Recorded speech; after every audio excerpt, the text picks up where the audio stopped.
Assalamualaikum warahmatullahi wabarakatuh. Ini dia rupanya telur hitam yang berasal dari desa Tanjung Ali yang saya temukan pagi hari. Menjelang pada siang harinya saya mengambil telur. Ternyata saya menemukan sebutir telur hitam.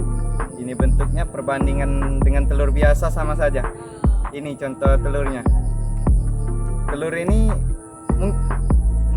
menurut saya agak unik karena warnanya berbeda dari telur biasa, tapi kemiripannya sama ukurannya pas saya lihat pakai senter, telurnya sama saja berisi telur, namun hanya kulitnya yang berwarna hitam. Kalau ada mungkin yang berminat, mungkin saya akan berikan. Mungkin itu saja, terima kasih. Wassalamualaikum warahmatullahi wabarakatuh. Salam.